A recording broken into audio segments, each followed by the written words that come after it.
All right, so here we are, episode 80 of Theater School Rejects, the podcast, on Valentine's Day, the bitterest of bitter podcasts. I am joined with @CrashRyan from Twitter, and I'm joined with by RK Older. Yeah. Hello. Where people can find you at? richardolder.com. All right. It's a good place. So, The Troll, the Walrus, and Me, which might be the alternate title of this podcast. So Rich has been a frequent guest host, and lately, Crash Ryan has been a frequent guest host, but it's gotten together for Valentine's Day at 10 p.m. in Burbank to fucking concentrate the bitterness. Although, apparently some people aren't that bitter. Yeah, I did fine. He's not that bitter. I did all right. You got a rose, you got some money. Yep. So what was we're not going to mug you or anything, but what was the busking intake for Valentine's Day? I don't actually count the street because it's all weird shit. I don't know. It's enough that I can't eyeball it. Okay. Oh, that's cool. You can't even do a range like between 10 and 30, between 20 and 50? I think it's probably around 15 and 20 maybe. Nice. Again, I don't suppose that's what we assured. We're not going to mug you. Right. But I got no interest. Listen, my back hurts enough. I won't bend over to pick up a 20. If it falls out, I just keep on walking. Fuck it. I gotta follow you around more. You're not wrong. It would be funny just to follow you around for spare change. Like, bitch, I know you ain't picking that up. Oh, that 100 slip? I'm sorry. I'm bending over for 100. I actually walked away from the 50 once. Do tell. I was at a burrito place, someplace, I don't know. And I'm getting ready to order, and this fucking chick taps me on the shoulder and starts to hand me the $50 bill. She goes, "You dropped this?" And I said, "No, I don't have no $50. And she was looking at me like, "What the fuck is wrong with you?" The answer is yes. Yeah. If someone asks if you're God, you say yes, Ray. So she was like, "Well, do you want it anyway?" You're this way, right? I was like, "Well, you found it. It's yours." She was like, "You sure?" And I was like, "You can buy me out a burrito if you want." And so they did, and that was it. Wait, is this the waitress, or was this some other The customer? behind me in line. Okay. I don't know. It just felt awkward. Finders, you heroically tried to give it to someone else. It wasn't mine. You win the day. Was she pretty? I don't know. I mean, like, you could have said something. I'll trade it for your phone number. That's pretty suave.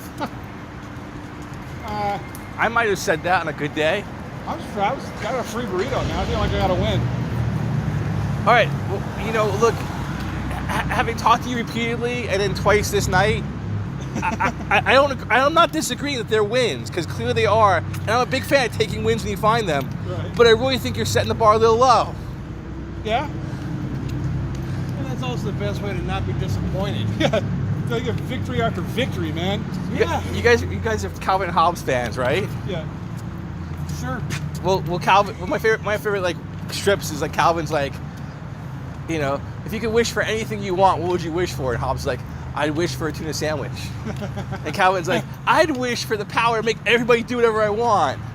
And then like next panel is in the kitchen and Hobbes is snacking on tuna sandwiches. I got my wish. Yep. Yeah. Hobbs knows where it's at, man. Exactly. Alternatively, like the second strip of Calvin and Hobbes is like Calvin says a tiger trap with a tuna sandwich, and his dad's like, does that work? And Calvin's like, tigers will do anything for a tuna fish sandwich. And Hobbes is snacking on a tuna fish sandwich in a fucking net upside down. And he goes, we're kind of stupid that way. Which, if you replace tuna sandwich with girls, is like my view on life. Like, I know I'm being dumb. You're not putting one over on me, honey. I know this game. But I'm playing it. I got no choice. Only game in town. Just don't act like you're putting one over on me. Just say it. Look, if I sleep with you, can I take $500 from the nightstand tomorrow and not call you for a couple of weeks? And then we don't mention it ever again. I'm like, sure, okay. Don't be telling me. Actually, no. So I'm getting that concept kind of like from one of my favorite books, which what he called light hooking. Light hooking? Light hooking. It's a book on golf, but the character narrated about like his kid, he had one of his ex-wife who did some light hooking, which is like not when you charge money, but you sleep with a guy, and afterwards you mention your sick aunt who needs $200 for surgery.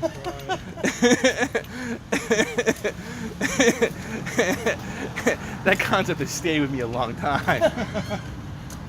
I was waiting for the opportunity. Right. I don't think that's ever a danger for me. I think from 50 feet off, I give off that vibe of I don't have any money to give you. No, I know, but it's just I like the refinement.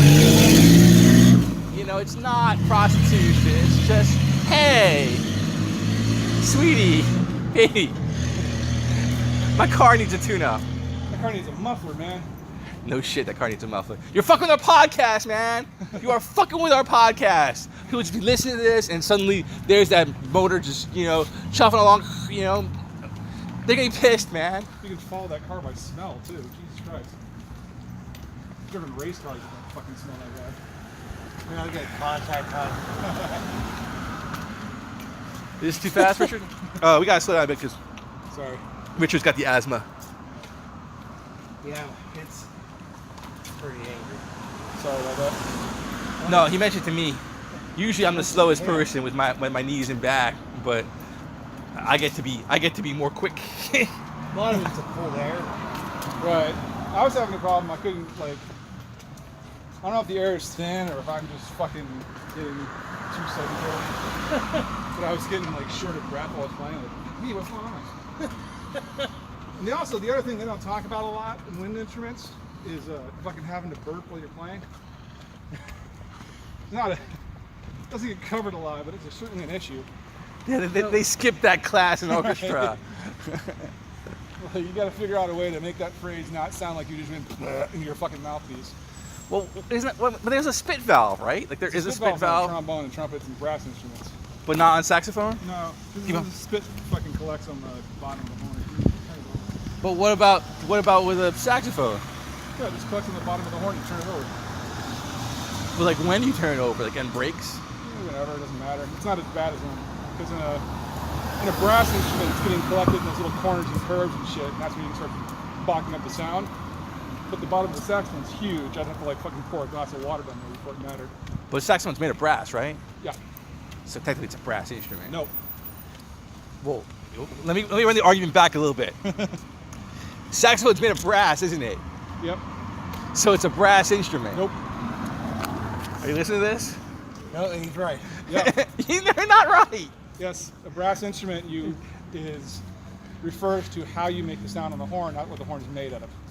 So a brass instrument has a cup mouthpiece that you pull into, and a woodwind makes it sound by a vibrating piece of wood, the reed, which a saxophone has, made out of bamboo, making it a woodwind instrument. Boom. Don't fucking nod your head like a fucking sage and shit, troll. I can't fucking breathe. Sorry, that's a little dumb. I got nothing but nods. Nothing but nods. You're not wrong. I'm not saying he's wrong, but from a technical, there's a sense in what he's wrong. No. Yes, there is a sense that a brass instrument is one that is made of brass. No, a brass instrument is No, I refers to how realize. the sound's made. No, that is one categorization. All It's right. not categorization. No. That's how we divide the whole fucking section up too. Look, a wooden tool is made of wood. A metal tool is made of metal. All right. Yes, there are woodworking tools and other classifications, but at a certain point, what something is made of is a way to classify it. That's not. It goes into It's incomplete, but not incorrect. the clue is in what you refer to the woodwind instrument. I understand. I get your point about the reed, and whether it has a reed or not is what matters for that particular classification. But something made of brass that's also an instrument cannot not be a brass instrument. Well, the saxophone doesn't necessarily have to be made of brass. My saxophone in high school was made out of gold. But that would be a gold instrument.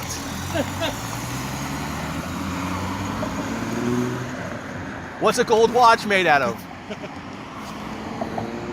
And it was really just plated in gold. It's only just plated in brass. The actual making of the instrument is a different alloy altogether. I'm gonna regret asking this, but what's the alloy it's made out of? No idea. Oh. I'm not that involved. You only play it for money. It's How only your it works. profession. Yeah. I have a extraordinarily good saxophone for how poor and fucking destitute I am. Well, sometimes we have materials that are that are better than our resources. I was gonna say I'm pretty damn poor, and I have a $2,000 MacBook. Yeah, well, I've got a $1,000 gaming laptop that has like great video software, but I can't rebuy it. If it breaks, I'm not getting another one. Yeah, no, I'm pretty much bummed. Like the saxophone goes away, and that's it. No more saxophone. Because I am currently, well, I can't say unemployed, but self-employed. No, I got this from one of those dudes who like gets in his head to be like, I'm gonna do this, and they go out and buy all the best shit. Yeah. Then 6 months later, they get it in their head to go do something else. So they sell all their best shit, buy all the best shit from the other thing. Did you know the guy, or you just Craigslisted it? It's for Craigslist, actually. It was a fucking penny trader. Oh, so like the printed version of Craigslist. Yeah. The dude's selling this saxophone for like a fourth of what it's worth. Were you cruising the penny trader for something just like that, or you just I was just read the looking as just like, hey, that's what I do on Sunday. I read the penny saver. Yeah, I was bored and I was looking through it and I saw a young saxophone for like a fourth of what it's worth, and I was like, fuck! So I went and bought it. The greatest thing was I picked it up to play it to make sure it wasn't just busted, and it was brand new almost. And the guy was like, I didn't know it could do that. And I was like, yeah, it takes longer than 6 months, dick. All right, you're fucking buying your horn. You're not raising the price just because you suddenly found out it's a good sax. I didn't know it could do that. That's what happens when you know how to play. Let me explain. It couldn't do that for me after 6 months either. It took a couple of years. The thing that sucks though is every once in a while I'll be playing and someone goes, damn, it sounds great. And I go, what kind of horn you got? And he's like, oh, it's all A5. It's like, oh, that's a really awesome. Oh, no wonder. I was like, dude, I'm playing it. Like, all right. It doesn't do anything without me. A self-playing saxophone. It's true. Do the best instrument. We suck. It's still gonna sound like shit. Well, that's our philosophy for tonight. With the best instrument, it can still sound like shit. This shit never happens. Like every time I come here at night to park, it's fucking line. Every time like I don't go anywhere, look at all the parking. Well, that's just Murphy's Law in action. Yeah. Murphy's Law of parking. There'll always be a spot when you don't need one. Yeah. All right, go put your stuff away and come back. I'll be right back. And that's episode 80 of our Keep walking. asthma and bitterness podcast.